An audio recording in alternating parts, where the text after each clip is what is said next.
Hi guys, welcome back. Today's video is going to be a little bit different. I'm going to gear it towards content creators, but this is really going to affect everybody. As you probably heard by now, the FCC has come down hard on YouTube to the tune of hundreds of millions of dollars because YouTube was not Coppa compliant.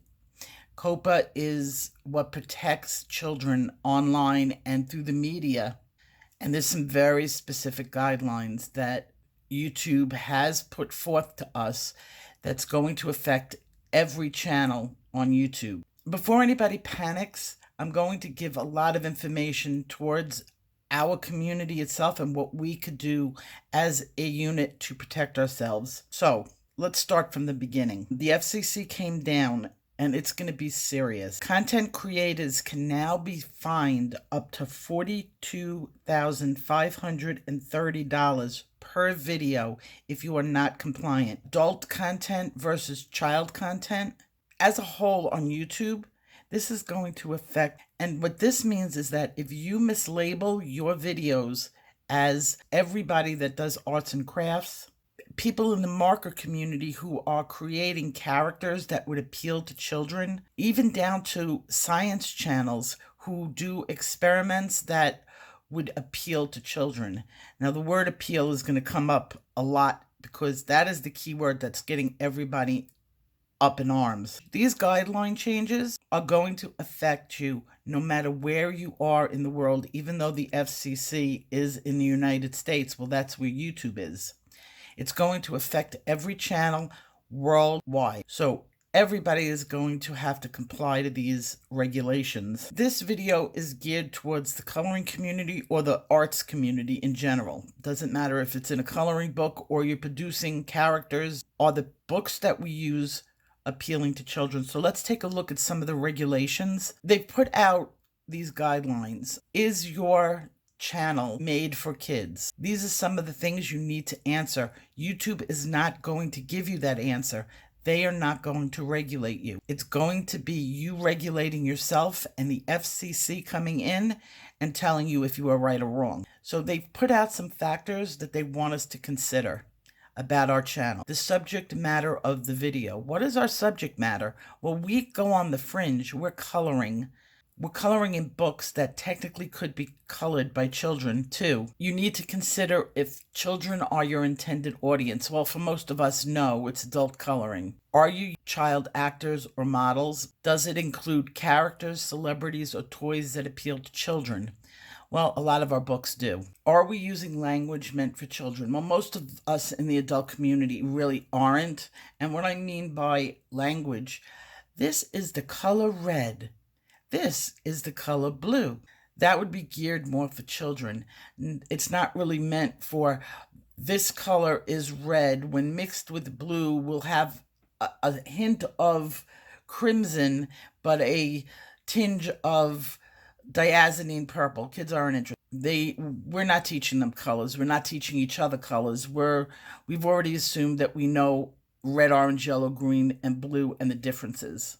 So our language really isn't, but I will be giving you some suggestions on that too. The next one is where it becomes a problem for us. If it includes activities that appeal to children, well, unfortunately, coloring appeals to children. We will take care of that. I will show you things that you could do. If it includes songs, stories, or poems that appeal to children, we got to be careful with the music. Now, I don't use too many children's songs. I don't know what other people use as their intros or whatever. You're not doing the Eensy Weensy Spider. Maybe you are. You have to look at your own individual channel and make that determination. Now, how will this affect us in the coloring community? Well, we can do things that will protect us. Because we're adult coloring, we have to get used to using adult words. The key to surviving this is going to be what you put in your metadata. Now, for those of you who don't know what metadata is, it's the behind-the-scenes words that you put into YouTube to describe the activity that you are producing in your videos. Now, you can write coloring and colors and things that would also trigger kids or you can use words such as art therapy, relaxation through art, adult coloring book, pain management through coloring, holistic pain management techniques, coloring through anxiety, holistic anxiety management, art for anxiety. And a keyword would be fine arts. There's no child's channel out there that is putting in the keyword fine arts. These are words, and this is not the only words that you can use, but these are the words that will trigger an adult theme versus a child's theme. You have to be very careful. So your metadata, gear it towards adults. Make that distinction. The one thing that is going to affect us is our choice of pictures. You may have to consider you are coloring a childlike fairy versus a landscape versus a portrait versus an elf. That's a big impact on us because we all know that we all do the cutesy pictures. Even down to flowers going, oh, it's a pretty flower, I'm going to color it purple, is more childlike to put in your description fauna and flora, landscape. These are all keywords that will be good for you and your video that will also keep the content adult because kids are not going to be keywording fauna and flora. They're not going to be searching on landscape art. We have to get mature. We have to act our ages. We can't be kids anymore. So this is going to affect some books, some coloring book artists. How is this going to affect my channel? Well, not much. Long ago, I changed it over to a art channel. I don't only color in coloring books. I teach how to do it. I don't really do many videos where I'm concentrating on the picture more than I am on the technique. I'll teach you how to draw the texture of a brick wall. That's more adult than children. So I'm not too worried about my subject matter, and I don't think it's going to change my channel much. It may affect the way I present Puff and Nina because it was more childlike, so I can mature that up very easy. It's not going to be as subscribers. Here's some tips for you. Get your kids their own account. You can specify kids only. Now, what happens if your grandchildren come over and they're watching YouTube on your computer and it's yours?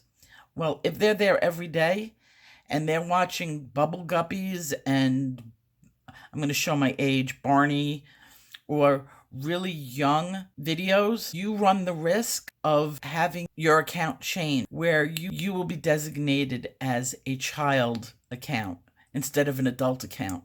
So my best advice to you is to let the kids stay in the kids section and the adults stay in their own. You should be watching anyway what your kids are doing and regulating that. We all know this. It's a mean world out there. When my goddaughter comes to my house, she watches very, very specific things on YouTube. She doesn't come on my computer. She goes on her own tablet, and her mother has already set her up as a child. She doesn't even get served adult videos. I'm sad because a lot of the fringe art, like the manga, one of my favorite, Vec, their stuff is geared for the younger artist crowd, and it's going to affect them, unfortunately. Another one that I love is Nerdy Crafter. I've been watching Nerdy Crafter Jackie for years. In fact, I suggest you go over and watch her latest video because she did an excellent job getting the information out to her specific crowd. She's convinced this is going to affect women, and I can't disagree with them and everybody in the crafting community. Now, I have a lot of crafting videos, not on this channel, on another channel. They're all coming down. I don't even care about that channel, and I'm taking all my crafting videos down. It's just not worth having them up there to run the risk. So what's going to happen to creators? They have no choice. They have to designate themselves as children's channels. And when you do that, YouTube is going to stop serving personalized ads. So a child could be watching a denture commercial. They're not going to be interested in clicking on it. Instead of the hottest toys. So that's going to stop for the children's channels. There's going to be no comments, no info cards, no end screens, no stories, community tab, notification bells. Viewers won't be able to save or watch videos later, and viewers won't be able to save to playlists. That's huge, huge. So you don't want to be getting into that category. And the alternative is the FCC. If you lie, the FCC could come at you with a very hefty fine. And from what they're saying, they will. They're going to be going after content creators. Right now, we are going to be self-regulated. We have to tell the public the truth about our videos. Luckily, for the adult coloring community, it's a matter of changing up our metadata and maybe some of our thumbnails. So I'm going to leave Jackie Nerdy Crafter's video in the description box. Please watch that video. If you are a content provider, it's a must. She provides links to where you can write to help save what's going to go down on YouTube. I know a lot of people that were saying, I was bouncing in and out of some of the Hangouts this week, and some people were saying that they were going to just not monetize. Well, that's not going to be the end-all, die-all for everything. You're still responsible for Coppa. You still have to tell them about the video. I'm going to continue the way I've been continuing, and I will see you in my next video with a tutorial. Bye-bye. If you like what you saw and you want to see more, hit that like and subscribe. Don't forget to ring that bell for all notifications. For another video just like this one, I recommend this. And I'll see you in my next video. Take care. Keep on coloring.